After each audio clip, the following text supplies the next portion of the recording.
മാതാ പിതാ ഗുരു ദൈവം എന്നല്ലേ നമ്മൾ പഠിച്ചിട്ടുള്ളത്. അങ്ങനെയെങ്കിൽ നമ്മുടെ ജീവിതത്തിലെ ആദ്യത്തെ ആത്മീയ പാഠങ്ങൾ നമ്മൾ പഠിച്ചത് നമ്മുടെ മാതാപിതാക്കളിൽ നിന്ന് തന്നെയല്ലേ? അവരുടെ നിസ്വാർത്ഥമായ സ്നേഹം, നിസ്വാർത്ഥമായ സേവനം, ത്യാഗമനോഭാവം, ക്ഷമ, ഇവയെല്ലാം നമ്മൾ പഠിച്ചത് നമ്മളുടെ മാതാപിതാക്കളിൽ നിന്ന് തന്നെയല്ലേ? പുലർച്ചെ എഴുന്നേറ്റ് കുടുംബത്തിന് വേണ്ടി ഓരോരുത്തരുടെയും ഇഷ്ടമനുസരിച്ച്, ഓരോരുത്തരുടെയും രുചിഭേദങ്ങൾ അനുസരിച്ച് ഭക്ഷണമുണ്ടാക്കി ഡൈനിങ് ടേബിളിൽ വിളമ്പുമ്പോൾ ആ അമ്മയുടെ നിസ്വാർത്ഥമായ ഒരു സ്നേഹം,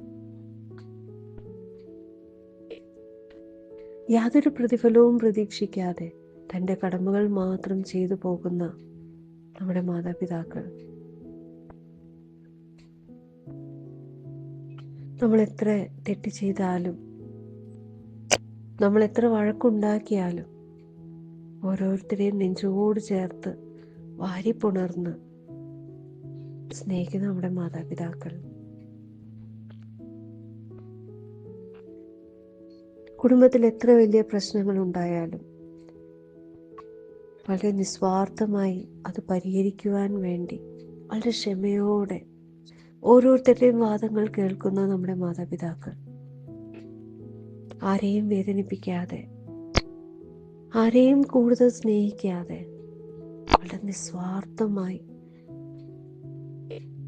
ഓരോ പ്രശ്നങ്ങൾ പരിഹരിക്കാൻ അവർ ചെയ്യുന്ന, അവരെടുക്കുന്ന ത്യാഗം, ഇതൊക്കെ തന്നെയല്ലേ ആത്മീയ വിവേകമെന്നും ആത്മീയ ജ്ഞാനമെന്നും ഒക്കെ നമ്മൾ പറയുന്നത്.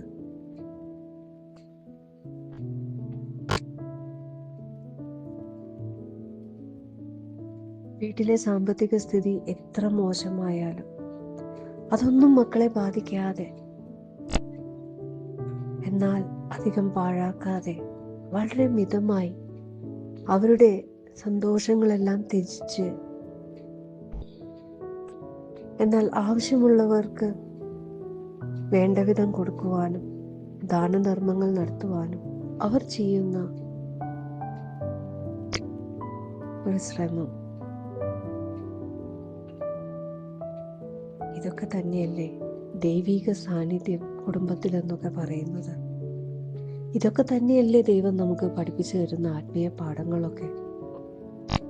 നമ്മളുടെ മാതാപിതാക്കളിലൂടെ നമ്മൾ ഓരോ ദിവസവും പഠിക്കുന്ന ആത്മീയ പാഠങ്ങൾ എത്ര വലിയ പാഠങ്ങളാണ്. കണ്ണുകൾ കൊണ്ട് വളരെ ചെറുതെന്ന് തോന്നുമെങ്കിലും അനുഭവത്തിലൂടെ അത് ഒരുപാട് വലിയ പാഠങ്ങളാണ് നമ്മളെ പഠിപ്പിക്കുന്നത്. ഇന്നു മുതലെങ്കിലും നമ്മളുടെ ജീവിതത്തിൽ ഒരു മാറ്റം വരുത്താം.